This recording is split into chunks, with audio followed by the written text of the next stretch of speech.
Welcome to the PBC 2020 NBA Draft Remote Film Room. My name is Jon Chepkevich. I serve as the Director of Scouting for the PBC. And joining me today is two-time All-CAA wing, Eli Pemberton. What's going on, Eli? John, how we doing, man? Doing well, doing well. Thank you for joining today. Excited to talk through your game a little bit here. You had a really nice college career and capped it off nicely this season.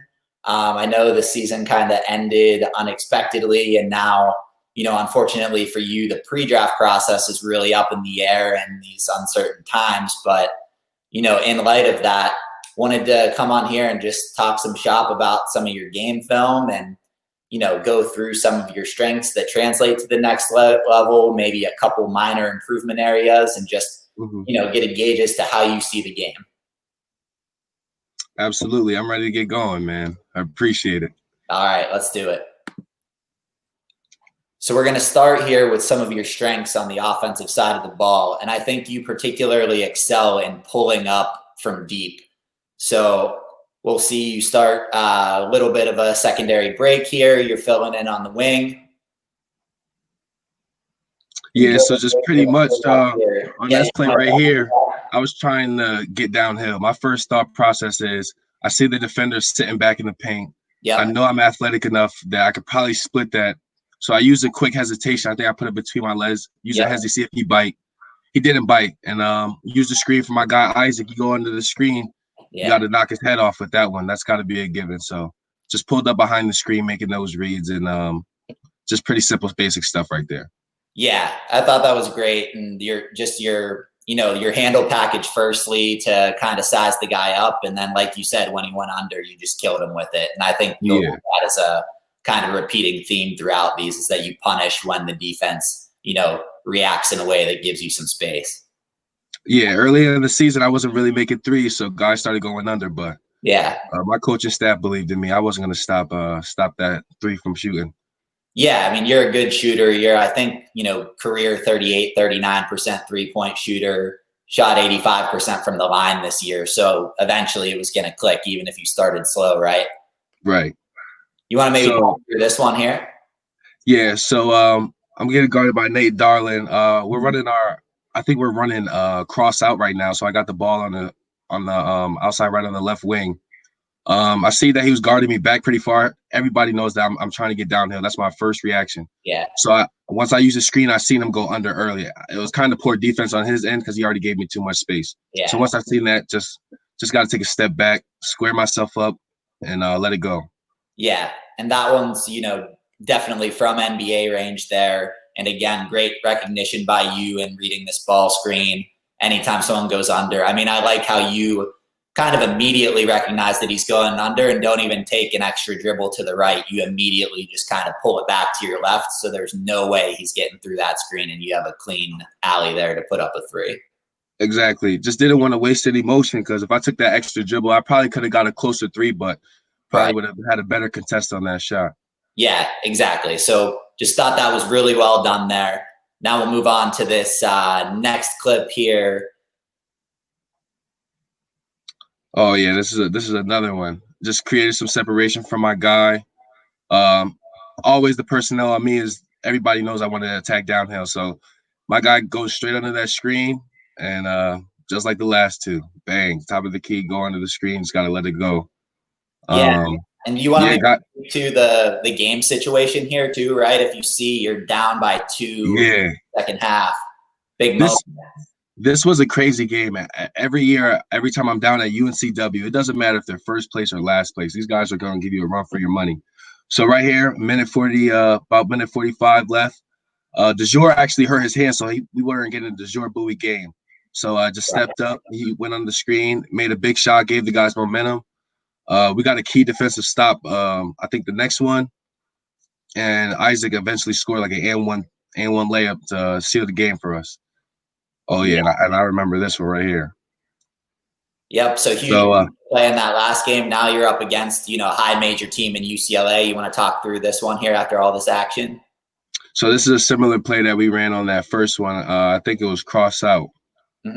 Actually, we're running Princeton. We're running the offense Princeton the wheel right now. So I get the ball on the dribble. Jalen gets it on dribble handoff. I pass it to DeJour. I get it right back. My guy falls asleep. He looked at DeJour. I got the ball right back, and he ran straight into Kev. He set an amazing screen for me. But ran to the screen, tried to go under, just squared my feet up and let it go. Yep, and you can see it's all kind of set up by this initial back screen here, right? That action gets him cutting through. This guy's, trying to sprint back into the paint, gets himself out of position, and then you read it perfectly here. You recognize how deep he is down here, and that if you just come right off this ball screen, that it's going to be a clean look. So just really nicely done and a smooth pull up again.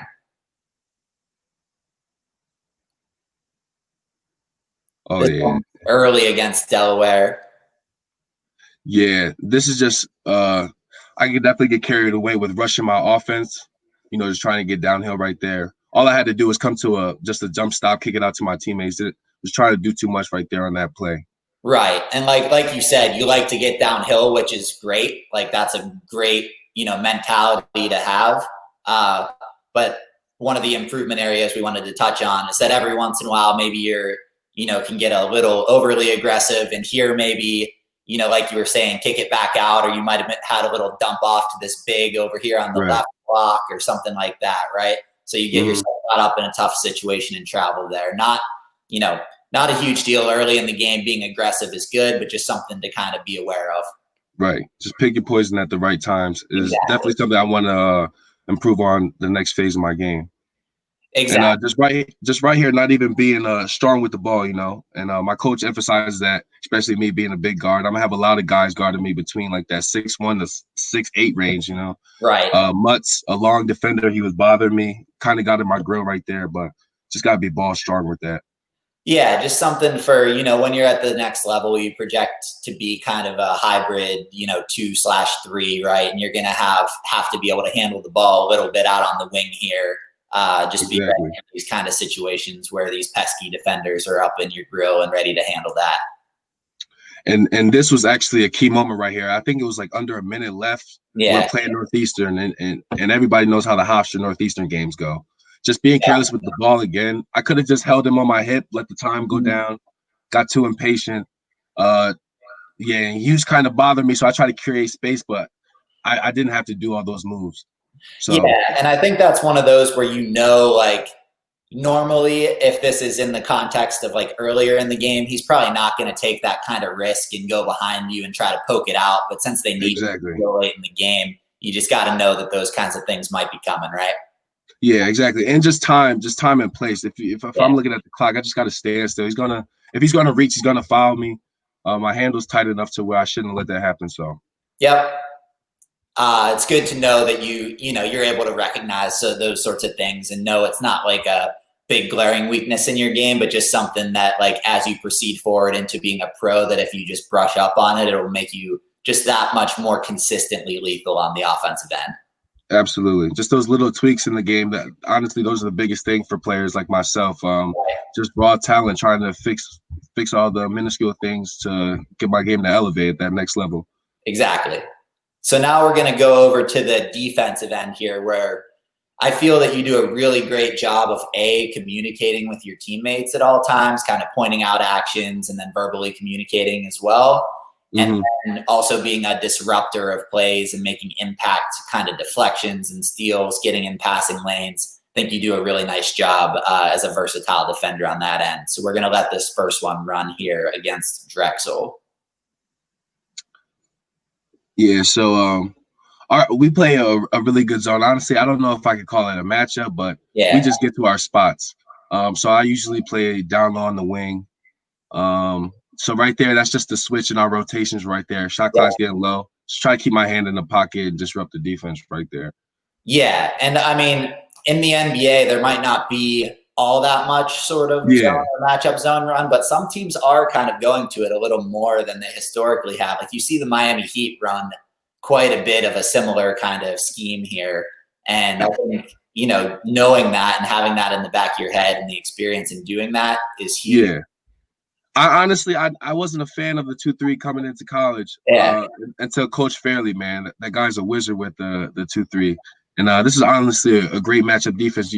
you don't get to really. I'm not gonna say you conserve energy, but you feel fresh, and your brothers is there right there. Just I love seeing this offense, as guys rotating. How our defense was. We were just always so disciplined in this area. Yeah, and I like how you kind of take the intensity throughout this possession, right? And B, you being that leader like we were talking about and kind of pointing out these actions, right? Like you bounce out, you get back to the paint, you're in the right position, covering the post defender, forcing him off his spot, right? Mm-hmm. Stay disciplined, and then here you are again, right? Pointing out to everybody where everything is supposed to be happening, who's supposed to match up where. That's just what you really like to see out of a senior leader on the wing. And then you have the quick, active hands to get the steal and get a transition opportunity the other way. Just great possession there. Thank you. So, oh yeah. So just playing weak side help. Just knowing where the ball, got to move your body wherever the ball goes and just jump in to help. And just trying to help my guys and direct them wherever I got to go. I played the passing lane right there. Mm-hmm. Just jumping in to help, reading the offensive player's eyes, and then just anticipated the pass. It's pretty self-explanatory right there. He left his feet, so once you leave your feet, kind of a dead man right there. Exactly, and I like how you do a good job again here of pointing out the action here. You're kind of covering this guy in the high post at this point in time, but then you recognize that, once it goes back this direction, you can slide back down, kind of cover both of these guys at once. And then when he leaves his feet, you're going to get a transition opportunity there. Just really good positioning, good recognition. Again, just a great defensive possession.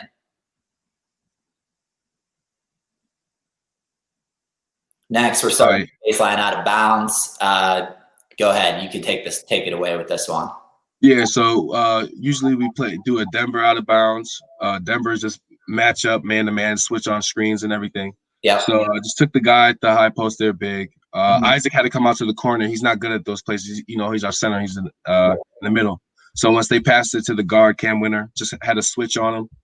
I knew he had an angle on me because Isaac was going to go back. So just tried to use my length and size on him. Tried to beat him to the spot. Couldn't really get there. Just saw the ball exposed and just went for that little, wrap around reach type of thing. Just try to, I didn't get a foul, so it was clean. Yeah, and sometimes those can be risky gambles, but I think that it was, you picked your spot and it was a worthwhile gamble in this situation based on exactly what you said, right? Like you recognized that you needed to switch and help your big out here, and he could pop back out to this big man who you just left, right? And then, you just do a great job of not fouling here and have the wherewithal and the length to get out there and poke it away. Just nice job adjusting on the fly on that one. Absolutely. Thank you. Thank God for for my 6'8" wingspan, huh? That's what it is, 6'8". That's what it is. Right? Nice. Yep. No, that's good. Plus, what you're about 6'5", right? So yeah, +3. That's good. All the NBA scouts always like to see the plus multiple inch wingspan. Yeah, I know. And especially when you can, put it to good use on film as well to go along with it. So. Exactly. Yeah, this one is just being in the right area at the right time. I had a guy in the corner, but once again, my length, I'm able to be a step away from the 3-pointer and a step away from the block, and just anticipating, kind of just reading that offensive player's eyes, see what he's going to do. Yep. And that's pretty much it. As soon as he threw the pass, just took it as quick as I could. Yeah, and even if a lot of times stuff gets brought up, whether it's with Syracuse or with Washington or with you guys here at Hofstra, the transition from zone to man and what that means for the context of your defensive ability translating to the next level. We talked about how some teams do play zone, but even if they don't play zone, right, a lot of these principles still hold true, right? Like a lot of, the help principles and read and react stuff, right? You want to maybe speak to that and how that. Yeah, so the 2-3 zone that we run, it's similar to a man-to-man because you got to keep all those principles. You gotta anticipate. You gotta just kind of just read the players. Got to jump in to help and know when to make decisions. You got to have the right vision of where you are and see a man, see ball. So pretty much, nothing's really different. All it is just like switches when guys cut through the middle of the lane. And I think a lot of teams do that in the NBA, honestly, now. Guys from the opposite side, say the ball's on the left wing, you got to be a help. Guys on the right side cut through the middle, hey, you got to take this, just simple things like that. It's just rotations and Right. just understanding the other team's offense. So big credit to our coaches with the personnel. And yeah, they made that zone work beautifully. Yeah, exactly. Let's move on to this next play here. Oh yeah, it's stuck on ball screens. That's Yeah. just lazy. Honestly, that's just lazy, man. I can't even give you an explanation. I could just see how my body language is right there. I don't know if I was tired or anything, but usually I don't get tired. But right there, I just ran to the screen, just being lazy.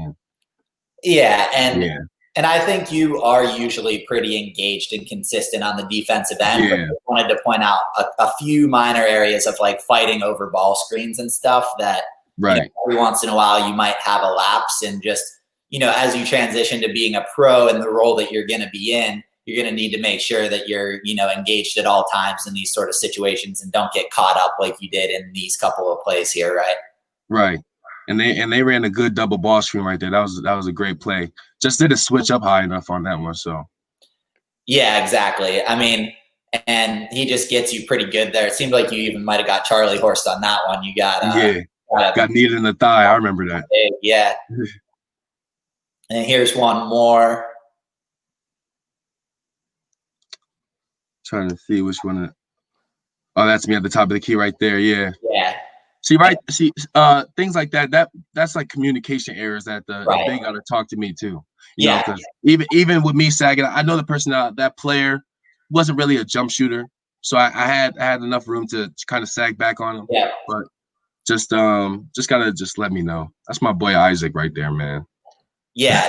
That's one of those things that, like, when you're watching the film, right, you can't tell if he's verbally communicating that or not. So maybe Yeah. you got caught Oh up. no, I remember everything from my games. That exact moment, he did not tell me because we had a timeout after that. I'm like, Isaac, come on, man, tell me about the screen. Tell Yeah. me about the screen. Yeah. So as you become a pro, just one minor thing to work on, fighting through those screens, and then I'm sure you'll Absolutely. get in sync with whatever big men you end up having on your team as well, and get that communication going, and make sure you're all Yeah, on the same page for that kind of stuff, right? absolutely. Yeah. So at that next level, I know what I got to work on, especially on the defensive end. I want to be very disruptive at the next level. I think the offensive game, that's just going to come with the work, and the experience. I'm just happy to get into my rookie year, learn from anybody, as many people as I can. I'm a receptive person, I'm pretty simple. I'm basic. I'm all about the work. You show me the way to get there, I promise you I'll get there. That's kind of like my spill to teams. It's not that I didn't get to showcase all my talents. I think people know that I'm talented, but I think the ceiling on me is much higher than people think. Yeah. I'm much more athletic than people understand or really see. It's kind of hard in that college game when you got, especially how I'm focused on being a driver, attacking to the rim, Yeah. and you got guys just sitting in that paint right there. Right. It's kind of different at the next level. But if I can say anything to any NBA teams, you just got a guy who's here to work. And off the court, I'm responsible. I'm an adult, and all I want to do is just learn this game. I love it with all my heart. I've been doing this since I was 4. I'm gonna give it everything I got till I can't bounce the ball anymore. I think that's an attitude that every team can get behind, Eli. And I agree with, the point that you were making earlier about like a more well-spaced floor at the professional level. I think that'll kind of do you wonders. And one more thing about your game in college that might end up being a blessing in disguise too is that, you've played alongside two pretty high profile, high usage point guards, right? And Right. JWF and DeJure. And, those guys are great players. They had great careers as well. And then, you playing alongside them, sometimes maybe would have felt like, they were getting a lot of attention. But I think when it's all said and done, that's going to end up helping you as you move forward into the professional level, because there are a lot of high usage point guards that you're going to be playing alongside as a pro. Exactly. Just knowing how to take that role on and be able to be like that wing creator that gets to the cup and then engages and locks in on D, like, having all of those tools that you've developed from playing alongside those guys, I think that'll actually end up helping you as you proceed forward into being a pro. Absolutely. That's I definitely say that was a blessing in disguise, you know, coming into college as the man from high school. And just it opened my eyes to the things that I didn't realize was in my game, you know. Right. I just had to do more from a player's perspective. Justin was getting his shots, unbelievable score. I Mhm. knew I could score, but I had to make sure that uh I wanted to go to the NBA too. I got to make sure that these guys could see that I could do something else too besides put the ball in the basket because Yeah. you know, those were our point guards, so they got the ball most of the time. So I gotta get most of my buckets off. You know, I'll get my shots on offense, but I got to get at least 2 to 3 offensive rebounds a game. I got to make sure that I get at least 3 assists. Well, this is at least in college. I try to end up with 7 rebounds, 3 to 4 assists a game. Just getting everybody involved and just staying active on defense, communicating, doing the little things. You know, my I don't know but my dad's favorite player is Charles Barkley, one of the do it all men. You Mhm. know, so I kind of just had to take that mindset. It hit me like sophomore year, and I just ran with it. Just I'm gonna do whatever it is to help my team win, and thank God I left with a ring. Yeah, and I think that's just huge in that now you know how you can add value in all these sorts of different ways now going forward as you start your pro career. And I'm really excited to see how things go for you. I'll be rooting for you during this pre-draft process here, and I wish you the best of luck going forward, Eli. John, thank you so much, man. I appreciate it. Of course. Thanks for coming. Have a good one. Stay You safe. too. Yes, sir.